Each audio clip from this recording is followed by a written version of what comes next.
So we need to talk about a potential state of emergency. What we now know is that this mosquito-borne virus that has been going around is now causing a state more problems. We have the third case in humans.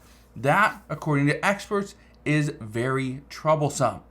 Not only is the third case, again, 3 cases is not a lot, but this mosquito-borne illness, this is triple E.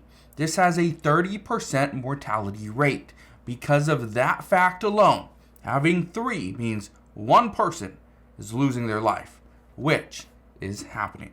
Now, I want to break down what's going on, which state is causing or telling people that we need to be prepared. We need to pretty much, and was recommending a state of emergency, but they're telling people to be prepared for what's to come because this could get worse. So again, I'm going to break all this down in just a moment, but all I ask is one thing. It takes 2 seconds. Go ahead, hit that like button if you enjoy these daily updates. And now, let's begin.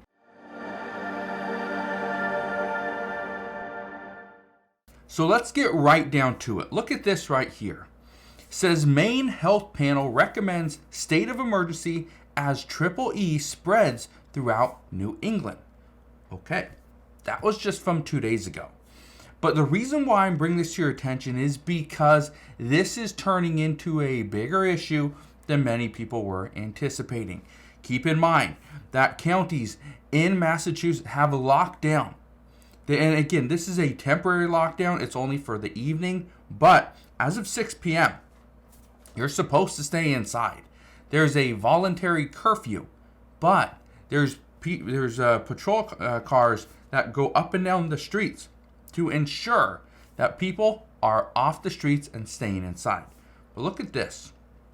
It says Eastern equine encephalitis, also known as triple E, has been found in yet another animal, not in Massachusetts, in Maine. It says a horse from Somerset County has tested positive for triple E.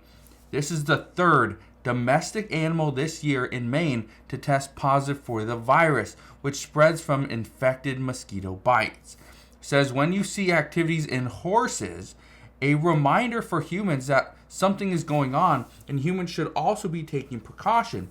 But a horse itself is not a risk for humans or other horses.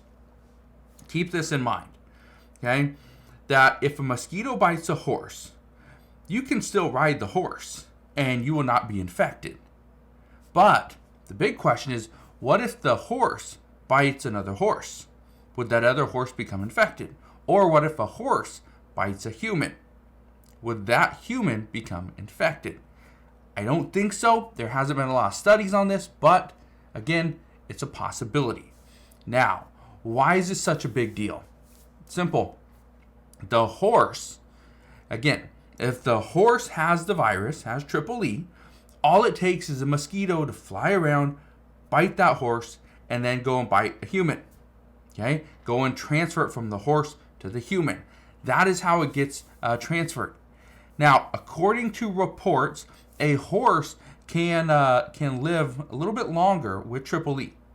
Okay? They can actually become a carrier and they can hold it. That's a problem. But look at this. It says additional human cases of triple E and West Nile virus confirmed in Massachusetts. It's just from 3 days ago. Again, this is starting to spread, and this isn't, and I want to be very clear on this.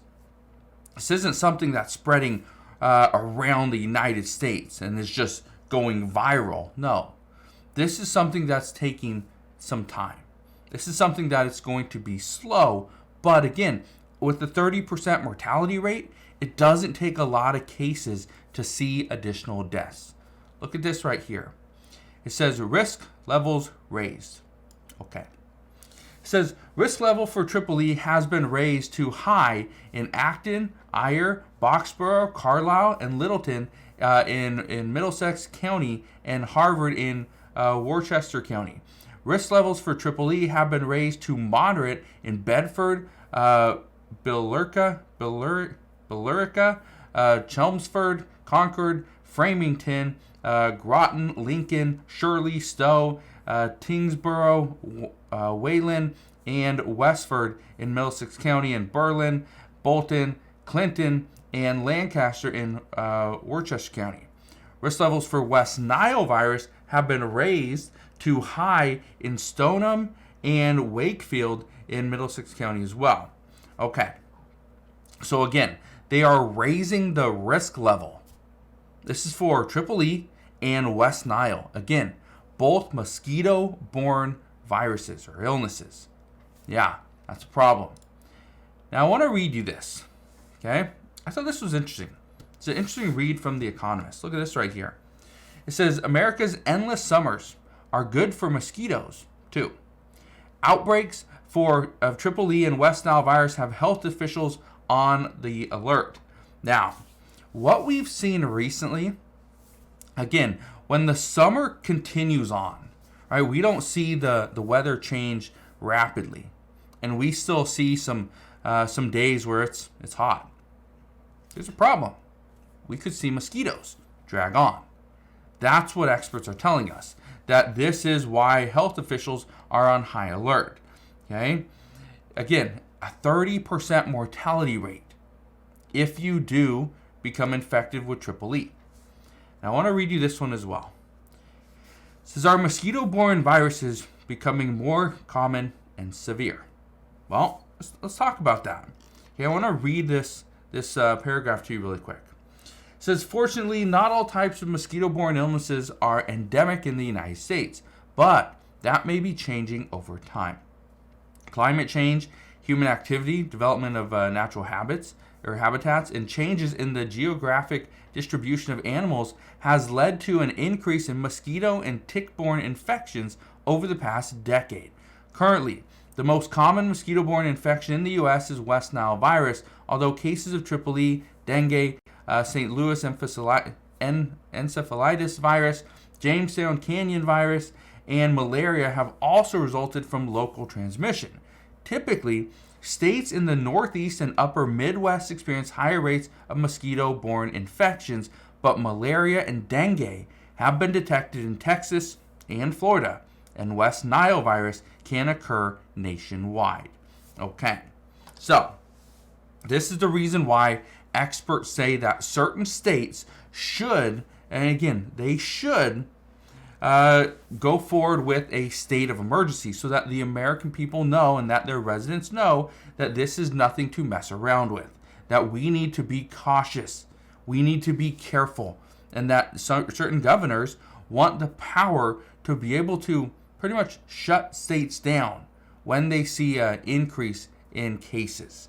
So, what does this mean moving forward? Well, certain panels are getting together, but again, this is over in the Northeast. Okay, this isn't going to affect us here on the West Coast yet, but experts say it's just a matter of time. If something's happening over on the East Coast, it could happen on the West Coast. Obviously, our weather is very different, so that makes that kind of brings that into question. But the one thing you need to understand is that once one state goes forward with a state of emergency, the surrounding states will likely follow. So, as soon as we get more information on this, I promise I will bring you all the latest news and updates. But as of today, that is what we know. So again, thank you guys for watching. Consider subscribing, and I'll see you guys on the next one.